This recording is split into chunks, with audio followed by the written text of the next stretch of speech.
네, 사는 게 어떻습니까? 잘 살고 있나요? 보면 만만치는 않은데요. 인생은 수고와 슬픔이 가득하고 강건하면 70이고 80이라 있습니다.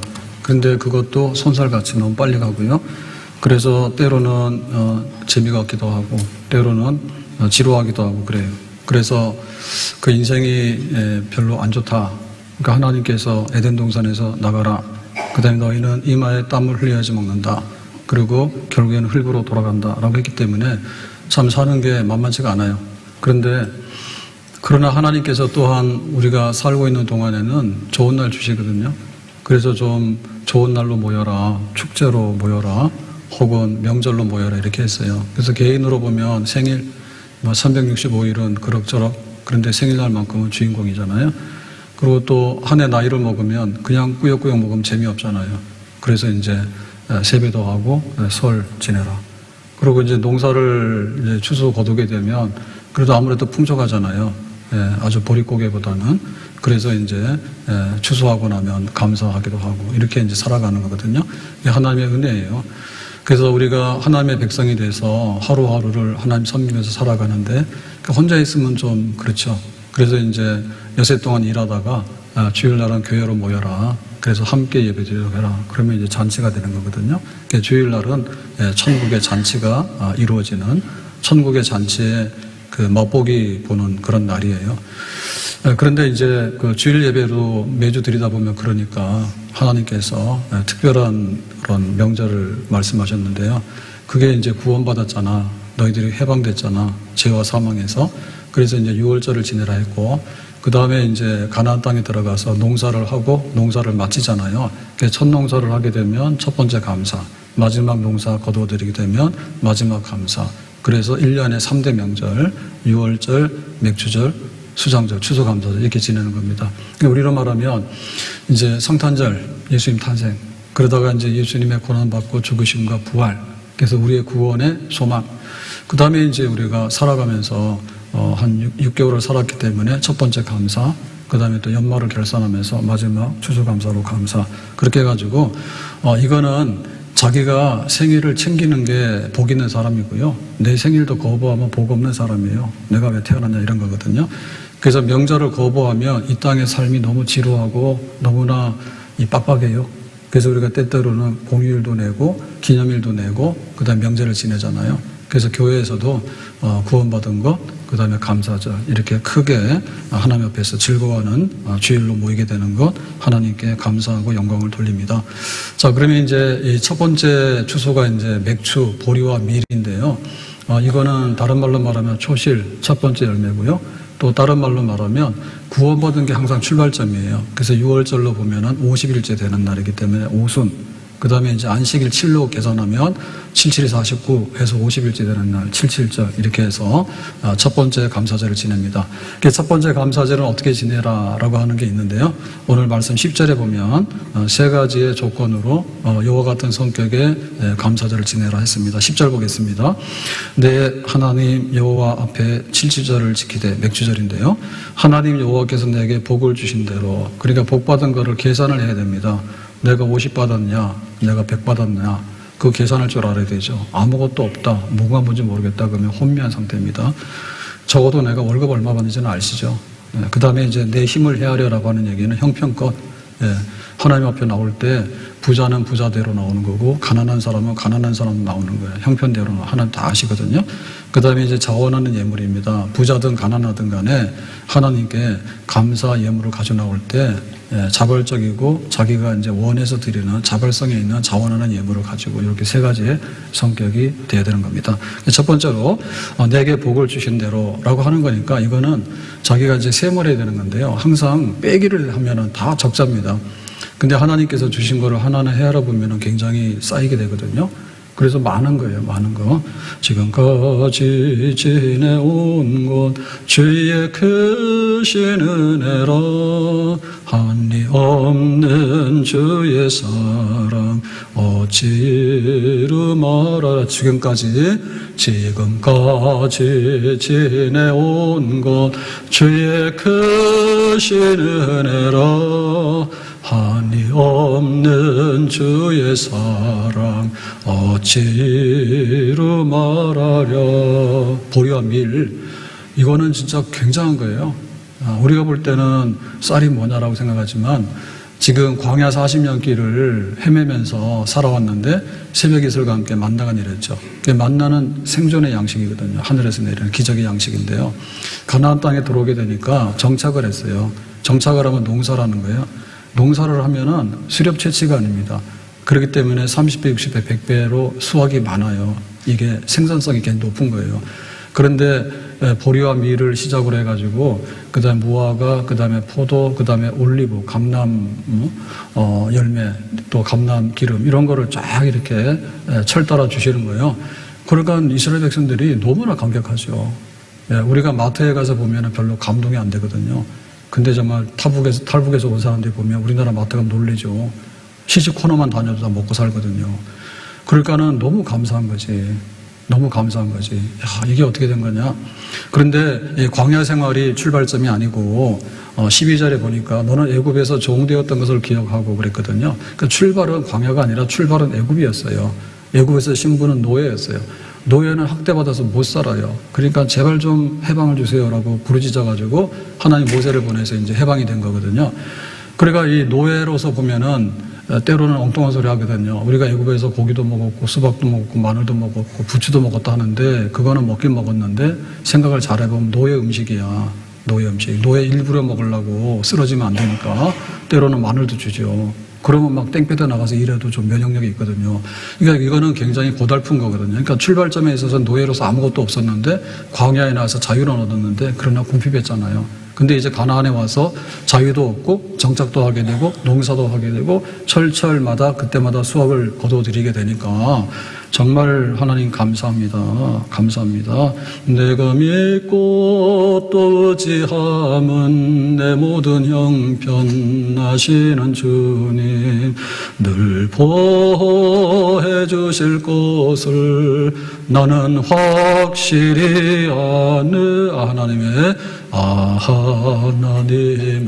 은혜로 있을 데 없는 자 왜 구속하여 주는지 난 알 수 없도다. 내가 믿고 또 의지함은 내 모든 형편 아시는 주님 늘 보호해 주실 것을 나는 확실히 아네. 우리 부모는 애 놓고도 때로는 참 돌보지 못하는 경우가 생겨요. 그런데 하나님은 그런 분이 아니에요. 하나님이 노예된 백성을 해방시켜 놓고 광야로 가라 해가지고 광야에서 뺑뺑 돌다 죽도록 만들지 않거든요. 광야가 또 끝이 아니에요. 광야 끝이 아니라 가나안 땅, 젖과 꿀이 흐르는 땅에 들어가서 반드시 나라를 세우고 전 세계에 선교하는 민족으로 축복의 셈이 되는 그런 민족으로 삼겠다. 하나님이 약속을 이루시잖아요. 그래서 여기까지 살아온 것이 얼마나 큰 은혜인가. 우리나라는 두말할 것 없이 너무 감사해야 되는 나라입니다. 왜냐하면 나라가 몰락하는 나라도 있어요. 필리핀? 아마도 안 좋은 쪽으로 갔죠. 우리나라 장충체육관 할 때 필리핀에서 원주에서 도왔다더라고. 아르헨티나? 잘 살았죠. 몰락한 나라 많거든요. 근데 우리나라는 정말로 전 세계에서 제일 빈곤 국가, 그 다음에 유아 사망률이 제일 높은 그런 나라였어요. 근데 보면은 한강의 기적? 그래서 지금 막 아파트가 이렇게 많고, 제가 한남동에 살았는데, 저기 시골에서 서울 와가지고, 어느 날 보니까 한강 다리가 생기더라고. 그래서 경부고속도로가 개통이 되면서 한강 다리가 생겨가지고 남가북 연결했는데요. 그게 제3 한강교예요. 그러니까 그때는 1, 2 해가지고 3 이렇게 붙였는데, 지금은 숫자 없어요. 이름이 너무 많아가지고 내비게이션 아니면 한강다리가 어딘지도 모를 정도로 그렇게 우리가 한강의 기적이라고 하면서 우리가 옛날 얘기가 전설이 아니라 우리는 그거를 보면서 살았거든요. 강변도로가 어디 있고 88도로가 어디 있어요. 한강에다 막 다리를 해서 지금 달리고 있잖아요. 그만큼 번영하는, 그래도 우리가 살기 어렵다는 상대적인 얘기지, 우리가 옛날에는 살기가 어려워서 노동하기 위해서 이주했거든요. 중동도 가고 독일도 가고 막 다 그렇게 월남도 가고 그랬잖아요. 미국 간 사람들도 잘 살아서 간 게 아니에요. 너무나 못 살았기 때문에 그냥 비행기표 하나 가지고 간 거예요. 근데 지금 보면 전 세계에서 막 우리 한국에 와서 일하겠다는 사람 줄 서 있잖아요. 그럴 정도로 우리는 객관적인 자료를 보면 감사가 넘쳐야 되는 겁니다. 우리의 주거 환경도 별로 안 좋았거든요. 그래가지고 아파트가 이렇게 많은데 옛날에 보면은 막 그 시골 동네에서 서울로 와가지고 그래서 우리가 말하는 그 동대문 야시장이라는 것이 굉장히 보기에는 그럴듯한데 우리나라의 옛날로 보면은 거기에 다 애완이 서려 있는 겁니다. 만리동에서 옷을 만들어서 동대문 시장으로 가는데, 남대문 시장으로 가는데, 저녁에 주문받으면 새벽에 가가지고 다 팔잖아요. 만들어서. 그럴 정도로. 그래서 초등학교 겨우 하고 이제 서울로 오긴 와야 되는데 먹고 살 게 없으니까. 그래서 돈 좀 있으면은 기차표 끊어서 왔고, 돈 없는 사람들은 그냥 무임승차 몰래 그래서 왔고, 그래가지고는 가서 일하고 기술 배워가지고 그래서 만드는 게 뭐 옷이고 그런 겁니다. 그래가지고 살아왔거든요. 그게 아직도 우리가 나이 든 세대의 삶이에요. 그러니까 얼마나 많은 아파트가 쓰고 우리가 그동안에 뭐 전세도 살고 월세도 살고 내 집 해가지고 방 2개, 3개 하고 이렇게. 그러니까 개인적으로 볼 때는 다소간에 어떤 이런 문제가 있겠지만 전체적인 맥락으로 보면 우리는 정말로 고맙고 감사해야 됩니다. 제가 84년에 대학을 졸업하고 신대원을 입학을 하면서 교육전도소를 갔는데 제 사례비, 첫 사례비 기억나는데 14만 원. 옷이 없어가지고 양복을 하라 해서 양복을 했는데 맞춤 양복을 해서 잘못해가지고 교인 중에 그 양복하는 분이 계셔가지고 거기 가서 했더니 18만 원. 그래서 한 달 적자 마이너스 4만 원. 저는 그렇게 시작을 했어요. 그래가지고 지금 백령도라는 섬이 굉장히 위태롭고 그러지만 백령도 목사님은 보니까요, 인천에 와서 목회를 하는데 항상 내가 그 섬에서 탈출한 거에 대해서 굉장히 고맙게 생각하더라고. 그냥 평생에 섬에 갇혀가지고 죽을 뻔 했어. 근데 예수를 믿고 그 신학을 하고 이래가지고 나오게 되다 보니까 주로 항구 쪽에 이제 정착을 하자는 나와서 그래가지고는 굉장히 힘들 때마다 그 생각하는데 내가 백령도에서 안 죽은 게 다행이라 나와서 육지로 산다는 게 다행이란 말이에요. 사실 그런 겁니다. 그 야곱이 형에서 장자권을 이제 가로채고는 형이 죽인다니 도망가잖아요. 도망가서 베델 광야에서 노숙을 해요. 도망가는 사람이고 노숙자니까 얼마나 처절하고 얼마나 처량합니까? 그때 하나님이 꿈에 나타나잖아요. 그래서 하나님께서 이런 말씀을 해주세요. 창세기 28장 15절에 내가 너와 함께 있어 내가 어디로 가든지 너를 지키며 너를 이끌어 이 땅으로 돌아오게 할지라. 이거는 정말 도망가고 노숙하는 사람에게 있어서는 너무나 꿀 같은 말이에요. 네가 지금 이렇게 되지만은 여기 돌아오게 될 것이고 내가 함께 할 것이다. 내가 내게 허락한 것을 다 이루기까지 너를 떠나지 아니하리라 하심지라. 그래서 이제 보장해 주잖아요. 그러니까 야곱이 일어나서 말합니다. 28장 20절에 서원하여 이르되 하나님께 이제 기도하면서 약속을 하는 거예요. 하나님이 나와 함께 계셔서 내가 가는 이 길에서 나를 지키시고 먹을 떡과 입을 옷을 주시오. 그러니까 이제 먹고 사는 것만 보장해 주시고 안전하게만 내가 고향 집으로 돌아오게 된다면 내가 하나님 앞에 이렇게 하겠습니다라고 했거든요. 그러니까 이걸 보면 그 야곱이 정말 밑바닥이에요. 그랬는데 20년 후에 어떤 일이 벌어졌느냐. 30장 43절에 보니까 이에 그 사람이, 이게 야곱인데요, 매우 번창하여 양떼와 노비와 낙타와 나귀가 많았더라. 갈 때 도망갈 때 아무것도 없었죠. 그래서 노숙할 때 베개가 없기 때문에 돌 주워다가 돌베개 했다잖아요. 그게 야곱의 돌베개잖아요. 그렇게 아무것도 없는 사람이 20년 후에 고생을 했죠.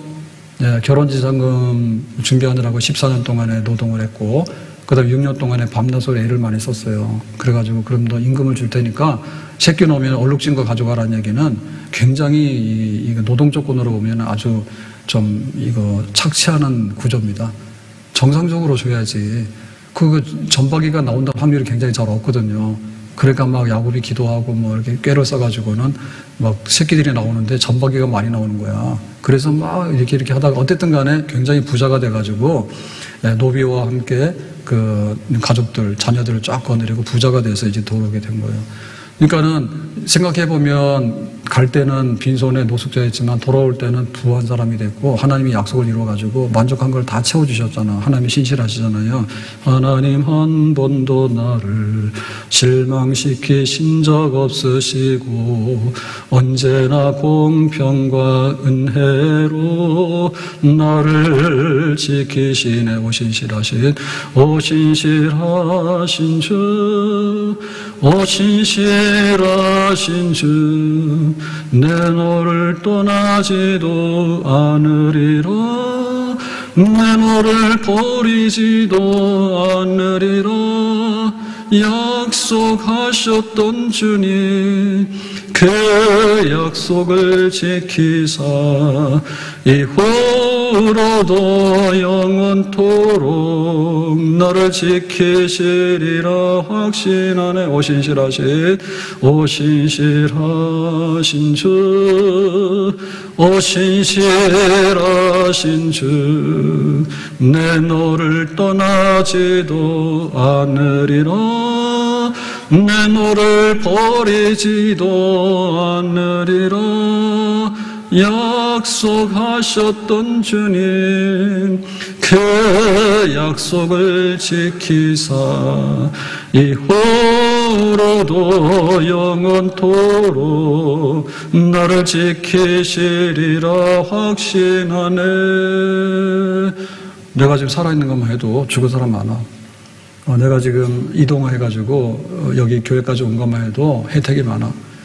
그런데 내가 많은 사람 중에 믿음을 가지고서 그 다음에 내 인생의 좋은 날들 위해서 생일도 찾고 명절도 찾고 파티도 찾고 또 지들끼리 모여가지고 어디 바캉스도 가고 뭐도 가고 막 가잖아요. 그런데 하나님 앞에 우리가 예배드리면서 하나님으로 인해서 즐거워하면서 하나님께 받은 바 은혜가 뭔가를 헤아릴 수 있는 사람은 굉장히 복 있는 사람입니다. 우리는 너무나 많은 것을 받았습니다. 아멘. 불만이 많아요. 하나님이 주신 거에 대해서 우리가 감사지수가 높아야 돼.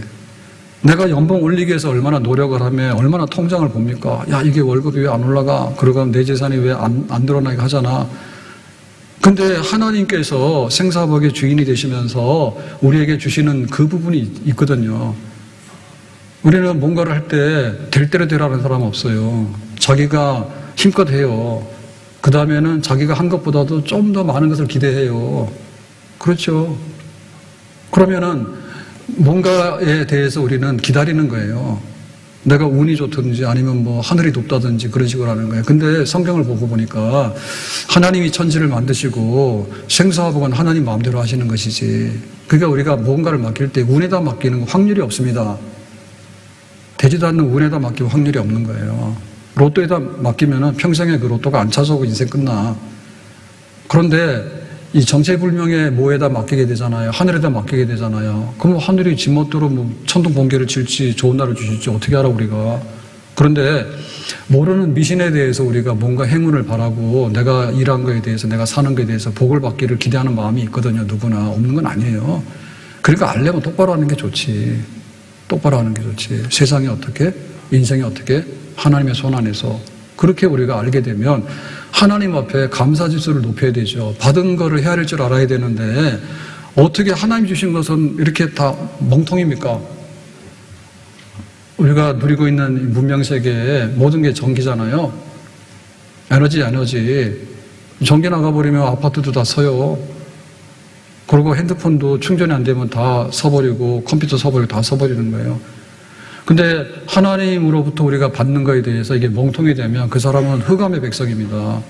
그야말로 야만의 시대고 그야말로 미신의 시대에 허우적거리게 사는 거예요. 내 마음대로 하는 것보다도 좀 더 낫기를 바라는데 그걸 누가 해주냐고요. 그러니까 우리는 인격적인 하나님, 실체가 분명하신 하나님, 우리에게 약속하신 하나님, 그 하나님을 섬기면서 하나님이 주시는 분량이 얼마나 많은 걸 헤아려 볼 줄 알아야 되겠죠. 아멘.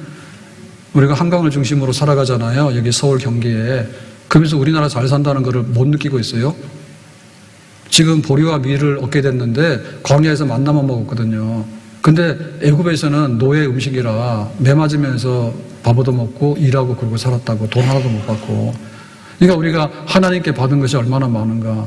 내가 이 땅에 태어나서 사는 것이, 그리고 내가 의식주를 가지게 된 것이, 내 생명을 보존하게 된 것이, 그래도 내가 하나님을 알면서 살아가는 하나님 백성의 반열에 쓰게 된 것이 얼마나 큰 것인가에 대해서 많은 것을 받았으면 많은 것을 받았다고 인정을 할 줄 아는, 하나님 편에서 내 인생을 볼 줄 알고 하나님 편에서 내 축제의 날들을 만들어 가야 될 줄로 믿습니다. 생일 되면 생일 축하해서 친구들끼리 먹을 줄만 알았지 하나님께 감사할 줄 몰라. 우리가 서울대에서 나이를 먹잖아요. 나이 먹어서 뭐하게, 주름살이는 늘어나지 뭐하겠어요. 그리고 한 해 동안 어떻게 살 건데, 내 재주로 사는가? 그러면 신년에 해가 뜨면 가서 해보고 빌 건가? 하나님께서 한 해 동안에 큰 어려움 없이 잘 살게 해달라고 그렇게 하는 것이 너무나 떳떳하고 또 굉장히 맞는 거잖아요. 아멘? 농사에서 이거 추수되고 나면 우리끼리 그냥 먹고 놀면 끝나는 겁니까? 그 다음에 흉년에 오면 어떻게 할 거예요? 예? 그러니까 우리가 이렇게 거두게 되면 하나님께 감사하고 그렇게 살아가는 것이 맞는 거죠. 아멘? 하나님 앞에 받은 바 은혜가 없다 하지 말고 하나님의 은혜를 이렇게 우리가 거두어서 이렇게 볼 줄 아는, 정말 우리의 육신이 있는가 하면 우리 영혼이 있는데 우리 영혼의 세계, 하나님과 나와의 세계가 멍통이 되어 있거나 병들어 있으면 그 사람은 재미가 없어요. 하나님 앞에 받은 것을 깨닫고 인정할 줄 아는, 헤아릴 줄 아는 백성이 되기를 예수님의 이름으로 축복합니다. 두 번째는 힘을 헤아려서라고 하는 형편대로예요. 형편대로. 그래서 부자는 부자만큼, 또 형편이 어려워서 가난한 사람은 가난한 사람만큼 하면 돼. 문제 없어. 형편대로 하면 돼. 하나님께서 뭔가를 너무나 이렇게 터무니없이 우리에게 뭔가를 강요하거나 그런 걸 보내는 분이 아니에요. 근데 성경에 보면은 부자와 나사로의 비유가 있잖아요. 근데 나사로는 죽어서 아브라함의 품에 들어가고 부자는 죽어서 음부에 고통받는 곳에 갔잖아. 그랬을 때 그 부자가 어떻게 살았는가 보세요. 부자는 날마다 호화로운 파티를 했다니까. 그러면은 뭐예요? 음식이 나오잖아요. 그러면 자기 집 대문간에 앉아있는 나사로 거지에 대해서는요, 초대한 적이 없어. 나사로에 대해서는 버리다가 준 밥도 없어. 그러니까 자기 음식 남으면 쓰레기통에다가 쫙 해서 갖다 버렸지. 그렇게 살았다니까. 그렇게 부자였지만 자기가 이 부자됨으로 인해서 내가 무엇을 어떻게 살아야 될 것인가에 대해서 한 번도 생각해 본 적이 없다니까. 그러니까 이거는 너무한 거지. 너무한 거지. 그래서 학개 선지자가 그 책망하는 말이 있는데요. 학개서 1장 4절에 보면 이 성전이 황폐였거늘, 이 성전은, 솔로몬의 성전은 역사적으로 화려하고 웅장하고 그 다음에 하나님 섬기는 아주 기념비적인 건물입니다. 근데 바벨론 군대에 의해 가지고 이게 불타고 파괴됐거든요. 그러고 나서는 바벨론 포로 잡혀가서 70년 있다 돌아왔는데 수십 년이 흘렀는데 이 성전이 황폐된 채로 풀이 나가지고 잡초더미가 돼버리고 짐승들이 놀이터가 된 거야. 근데 놔둔 거야. 그래서 이제 돌아온 백성들이 이 솔로몬의 성전을 다시 회복해야 되겠다 해서 제2의 성전을 이제 건축을 하려고 시작을 했는데 좀 형편이 어려우니까 봐주세요라고 해가지고 1년 미루고 5년 미루고 10년 미뤘다니까. 15년이 지나간 거예요. 안 하는 거예요. 그래서 하나님께서 그런 거죠. 이 성전이 황폐했는데 니들이 눈 뜨고 보잖아. 어떻게 풀밭이 되고 어떻게 이 황무지가 된 성전을 보면서 뭐 했는가 하면, 너희가 이때 판벽한 집에 거주하는 것이 옳으냐. 이 판벽한 집이라는 얘기는요, 그냥 잘 꾸민 집입니다. 그래서 오늘도 꾸미고 내일도 꾸미고 인테리어를 엄청 해가지고요, 삐까번쩍한 집을 자꾸 만들어가는 거야. 그러니까 하나님께서 뭐라 하시는 거야. 야, 니들은 좀 감사할 줄 알아야지. 형편이 어렵다는 게 내가 봐줬잖아.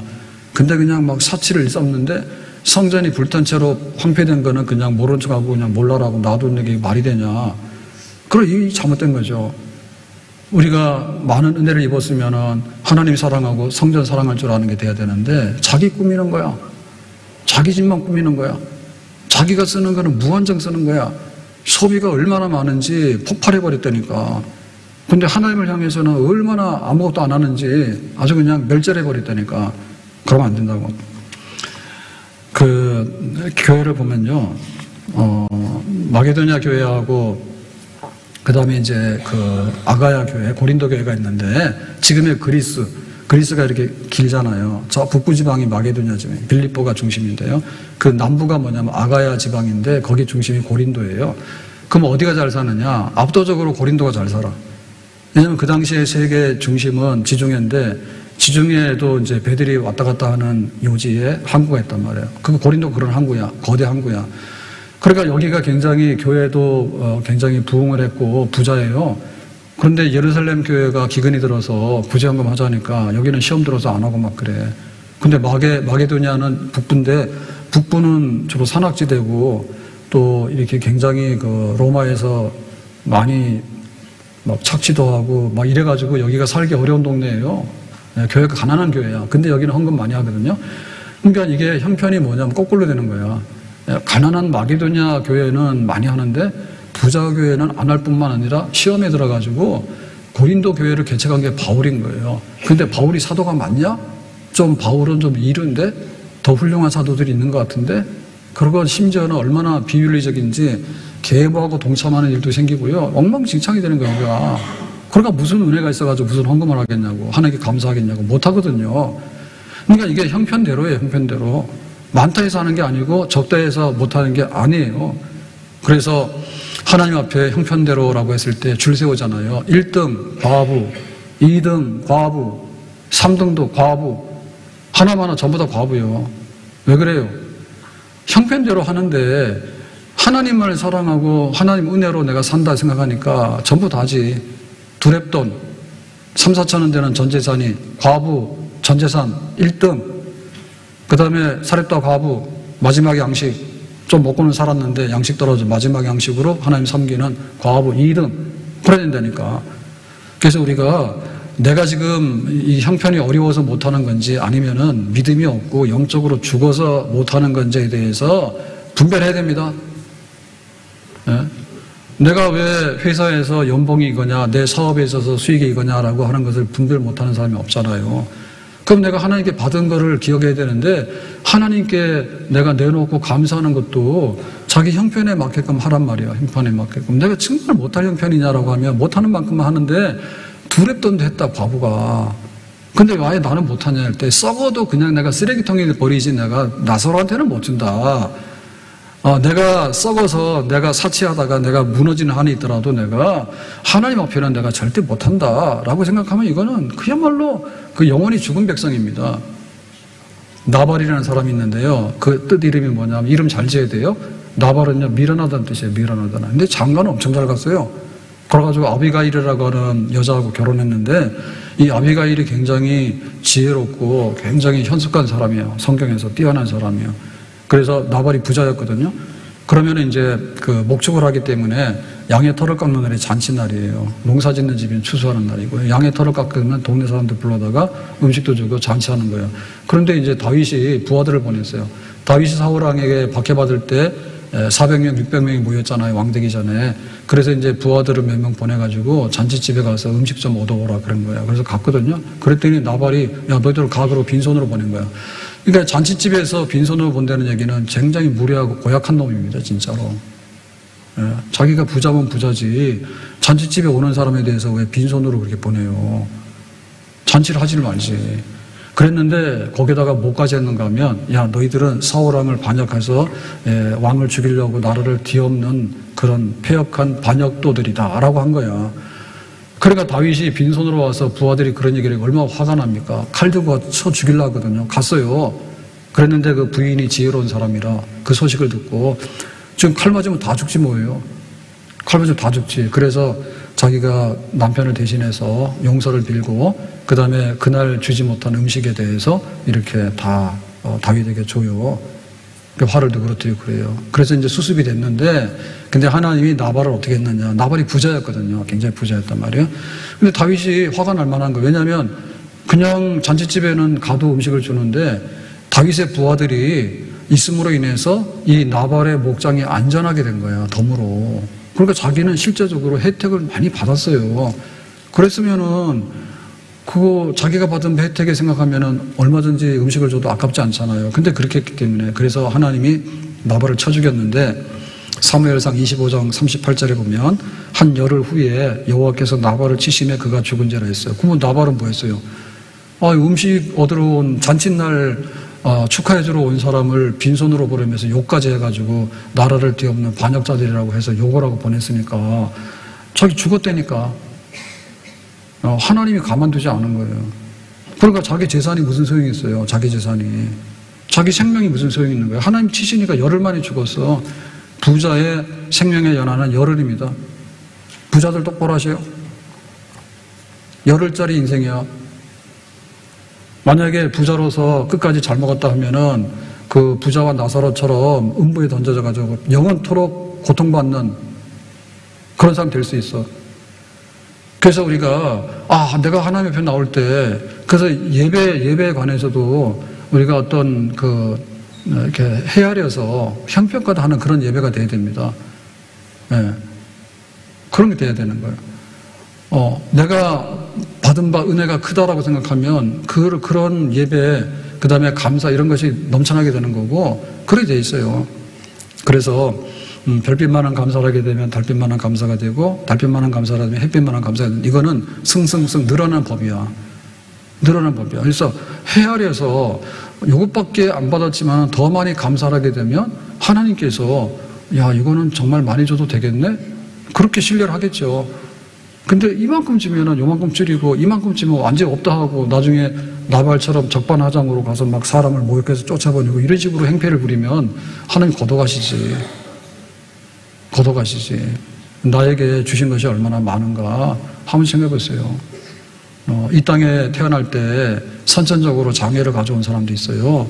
그렇지만 감사함으로 살아서 자기 인생이 넘치도록 만드는 사람도 있어. 근데 사지 멀쩡하게 태어나가지고는 왜 그런지 몰라. 그리고 우리가 와서 신앙생활을 하게 된 것은 세상적으로 볼 때 뛰어난 사람들이 아니에요. 세상적으로 뛰어나면요 세상에서 뛰어댕겨 놀아요. 그래도 하나님께서 좀 모자라고 부족하지만 하나님 백성 삼으신 사람들이 복 있는 거잖아.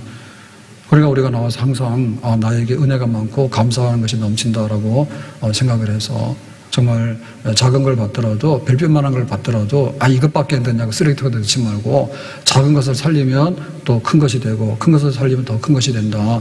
승승승 늘어나는 법으로 살아가는 그런 사람들이지 주니까는 줄여 하면은 그거는 망하는 거지. 세상에 우리가 살아가면서 자기 월급 줄여서 나중에는 무일푼으로 무임하는 노동하려는 사람 누가 있겠어요. 그러니까 하나님 앞에서 받은 것이 있으면 작은 것을 받았더라도 감사하게 되면 하나님께서 얼마나 그를 기뻐하실까.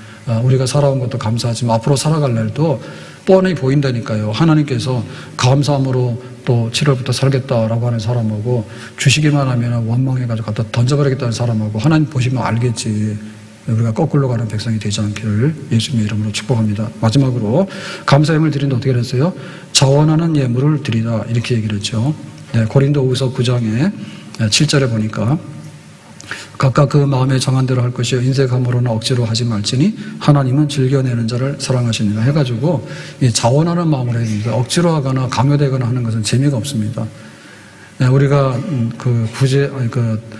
좀 도와주세요라고 하는 거지가 와서요 동냥해달라 하더라도요 줄 때 똑같이 1,000원을 주더라도 주는 게 달라요. 근데 어떤 게 하면은 나도 옛날에 어렵게 살았어요. 근데 너무 힘들어 하지 말고 정말 잘 살기를 바라고 언젠가는 기회가 올 거예요. 이렇게 덕담을 하면서 1,000원을 도와주면 이거는 100만 원 주는 거랑 똑같은 거예요. 근데 주면서 1,000원 주면서 야 너는 꼭 거지 같다. 네 인생은 거지로 끝날 것 같다라고 악담을 해서 주면은 그거는 안 주는 게 나아. 그러니까 이게 마음이 굉장히 중요한 거예요. 우리가 명절에 모여서라도 명절이 즐거우려고 그러면은 세뱃돈을 많이 주는 것만이 그게 아니야. 한 해 동안에 덕담을 해서 좋은 걸 해야 되는데 싫은 소리 들으면 세뱃돈 준다 해서 가나 안 가지. 안 가잖아요. 그래서 우리의 마음의 진심이 뭐냐면 우러나오는 진심이 있잖아요. 내가 정말 즐거운 마음으로 너에게 좋은 일이 있기를 바래. 생일 축하할 때도 내가 정말 이렇게 생일 축하하길 바래. 근데 형식적으로 싫은 데 가가지고 그거 아니지, 그죠? 아니죠. 그러면은 이게 자원하는 마음으로라고 하는 것은 어떻게 되는가 하면 예배가 자원하는 게 돼야 되고요. 예물 드림이 자원하는 게 돼야 되는 거예요. 기쁜 마음으로 자발적으로. 그래서 최초의 살인 사건이 누군지 아시죠? 가인이 아벨을 쳐 죽인 거예요. 이 관계는 어떻게 되는 거예요? 무슨 채무자 채권자 관계가 아니고 그 다음에 애정 관계. 네가 내 사랑을 배신해. 그런 관계가 아니에요. 그런 관계가 아니고 이거는 형제간에 다투었다니까. 근데 형제간에 왜 형이 동생을 죽일까요? 이거는 예배 드린 거예요.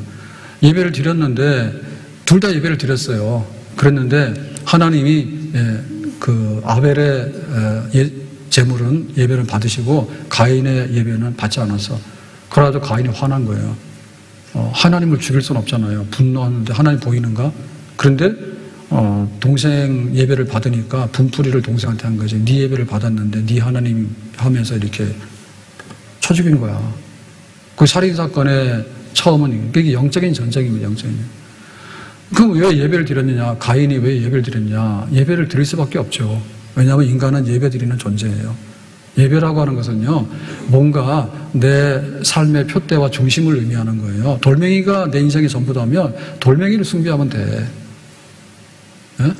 내 인생의 목적이 다이아 반지면 다이아 반지만 보고 그거 하면 되는 거야.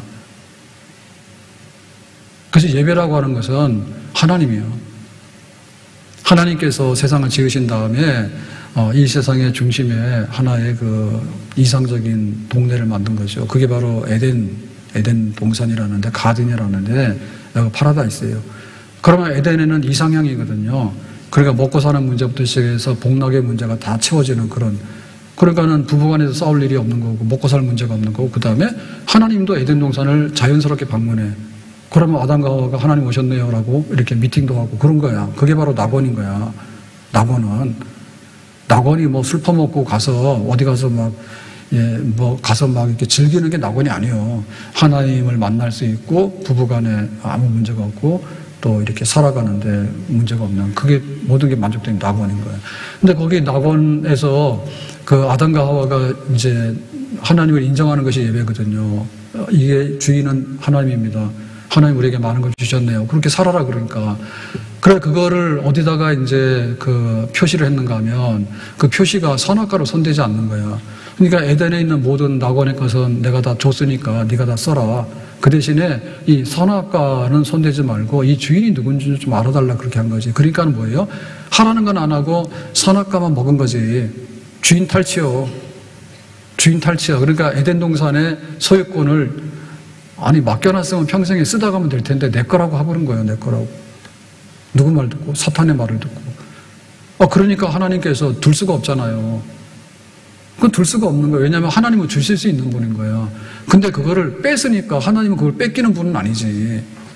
하나님 뺏기는 분은 아니지. 줄 수는 있는 분이지만 그거를 사람이 뺏어가는데 하나님이 뺏겨가지고는 바보처럼 그렇게 있는 건 하나님이 아니지. 그러니까 니들은 안 되겠네. 그러면은 에덴에서 나가라 해서 추방을 당하게 된 거고, 그 다음에 너희들은 사는 거를 그냥 줘도 그거를 받아들이지 못했으니까 땀이나 흘려서 살아라 한 거야. 굶어 죽으면 안 되니까. 땀이나 흘려서 노동에 살아라 한 거고, 그 다음에 뭐예요? 흙으로 돌아가라.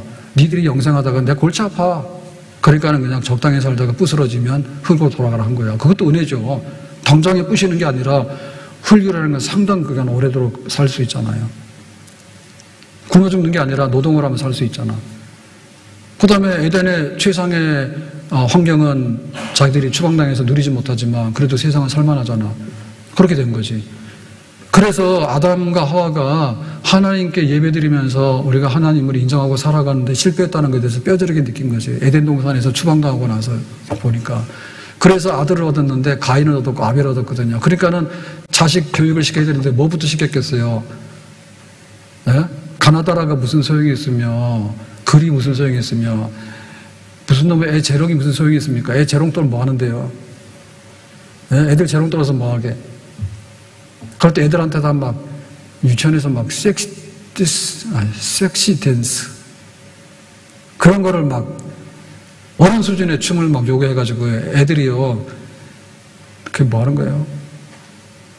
그걸 하겠냐고 아담과 하와가.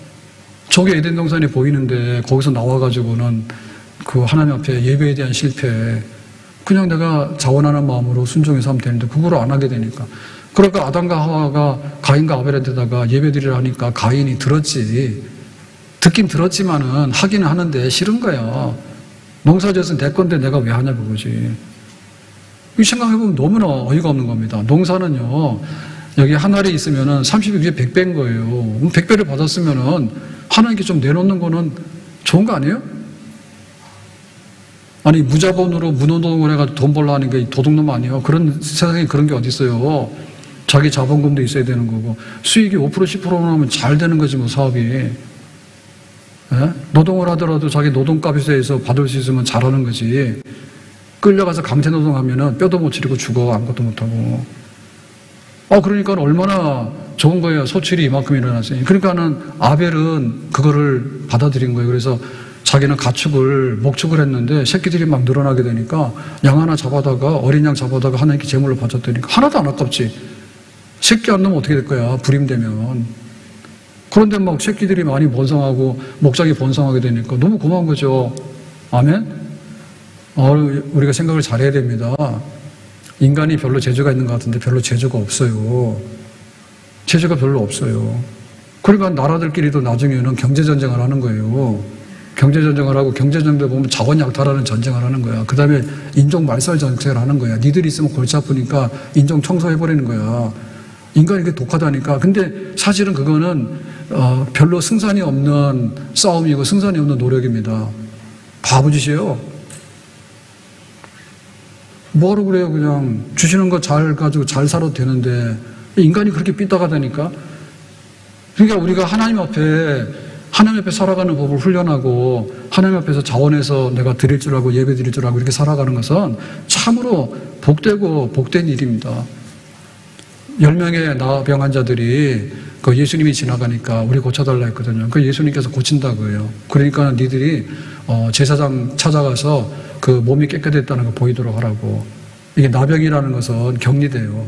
그 집에서 성 안에서 못 살고 바깥에 있기 때문에 10명이 모여서 살고 있는데 오늘 예수님 지나가는 거야. 그러니까 우리 좀 고쳐달라니까 그래 알았어. 제사장한테 가 그런 거예요. 너들 나을 테니까. 그래서 가는 길에 진짜 나병이 나은 거예요. 그러니까 9명은 우리가 걸어가면 한 시속 7km예요. 그러면 나병이 나왔으니까 아마 시속 70km 달려갔을 것 같아. 너무나 좋아서. 지금 제사장한테 가서 내가 건강에 문제가 없습니다. 정결법으로 문제가 없습니다. 이걸 해야지 집으로 돌아오고 사회로 복귀하게도 예배를 드릴 수 있거든요. 그러니까 막 자기는 기쁜 마음에 제사장이다 이런 거야. 이거는 종교인이야. 그런데 그 중에 한 사람이 가다 보니까 이상한 거예요. 자기 나병이 나왔어. 예수님이 고쳐준 거잖아. 그러니까 내가 왜 제사장한테 달려가냐 지금. 고친 사람이 누가? 예수님이잖아. 예수님께 돌아와서 예수님 고마워요라고 하니까 예수님께서 그랬어. 9은 어디 갔냐? 그 잘난 유대인들, 그 종교인들 어디 갔냐? 너는 사마리아 사람이네. 너는 이방인이네. 그러니까 은혜를 받았으니까 사마리아 사람이고 이방인이고 상관이 없는 거야. 은혜 받으면 은혜 받는 대로 내가 고마우니까 달려와서 고마운 것이지. 아멘?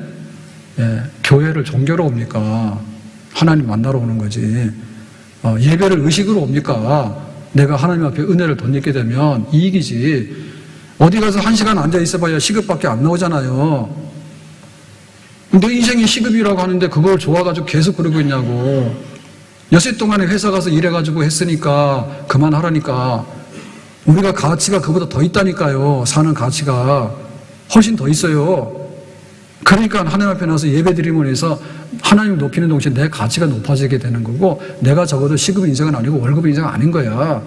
사람의 생명 가치가 얼마나 큰데, 천하보다 큰데, 그러니까 하나님을 섬기는 거지. 그러니까는 종교인이 아니라 은혜 받아서 감사할 줄 알고 그 은혜를 정말 하나님 앞에 다시 돌려드릴 줄 아는 그런 살아있는 영혼이 잘 되는 사람이 될 수 있기를 주님의 이름으로 축복합니다. 생일도 없이 사는 사람은 알아서 하시오. 명절이고 뭐고 없는 사람 알아서 하시오. 너무나 삭막하잖아 세상이. 하나님 없이 살아가는 것이 삭막한데 주일날 가서 예배를 드리면서도 하나님께서 때때로 예수님이 탄생하셨대. 예수님이 우리에게 죽으셨다 다시 살아나셨대. 하나님께서 우리에게 양식을 주신대. 그러니까 삶의 시작과 끝을 감사로 시작해서 감사로 마치게 한대. 우리 영혼에 살아있는 운동과 복락이 이것이 우리의 삶을 행복하게 하고 우리의 삶을 기름지게 하고 또 우리의 삶을 힘있게 하는 원동력이 되는 줄로 믿습니다. 감사하자. 혼자 감사는, 밥 먹다 혼자 감사는 아무리 해봐 혼자밖에 안 되는 거야. 식구들이 모여서 우리 집안에 좋은 일이 있으니까 감사하자. 근데 명절을 맞이했으면 다 모여서 감사하는 거야. 우리가 주일날 교회에 모이는 이유는 뭐냐면 혼자 예배 드리는 것보다도 다 같이 예배 드릴 때 하나님 기뻐하시고 우리의 예배도 훨씬 더 힘이 나는 줄로 믿습니다. 하나님의 나라가 교회 안에 임해 있고 하나님 나라가 예배 안에 임해 있잖아요. 그러니까 예수님 탄생하신 날, 예수님 부활하신 날, 우리의 이 상반기를 보면서 감사하는 날들로 또 우리의 한 해를 감사함으로 마칠 수 있는 날에 교회로 모여서 이 땅에는 두 개의 나라가 있잖아요. 하나는 하나님 나라고 하나는 대한민국입니다. 대한민국 시민권이기 때문에 우리는 그 질서대로 살아가는 거예요. 근데 우리는 하나님 나라 시민인 거예요. 그래서 여기에 하나님 나라가 있기 때문에 주일마다 예배를 드리는 거고, 여기에 하나님 나라가 임했기 때문에 하나님 나라의 그 감사 명절과 축제가 지금 선포된 거예요. 우리는 그거 당당해야 돼. 당당해야 돼. 내가 대한민국 시민권 없으면 이거는 국적 없는 백성인데 불쌍한 백성인 거예요. 내가 하나님의 자녀가 아니면은 뭐 하는 겁니까? 하나님의 자녀인데 하나님의 자녀들이 모였을 때 여기에 하나님의 나라와 하나님의 왕국이 실제적으로 임재하잖아요. 그게 주일 예배인 거예요. 그리고 때때로 하나님께서 절기를 주셔가지고 하나님 백성들이 이렇게 세상에서 힘있게 살아가고 은혜로 살아갑니다라고 하는 것을 우리도 표현하게 되고 세상을 향해서 선포하게 되는 날, 그런 날, 앞으로도 그렇게 힘있게 축제의 날들을 기다리면서 축제의 날들을 즐거워하면서 또 다른 축제의 날들을 향해서 힘있게 살아갈 수 있기를 예수님의 이름으로 축복합니다. 기도합시다. 오늘 맥주 감사절을 맞이해서 하나님께 감사합니다. 지난날 감사하고 앞으로 살아갈 날도 하나님 예비하신 감사가 우리의 삶이 될 것을 믿고 감사합니다. 앞으로 그렇게 살아갈 수 있도록 새 힘 주시기 원합니다. 예수님 이름으로 기도합나이다. 아멘.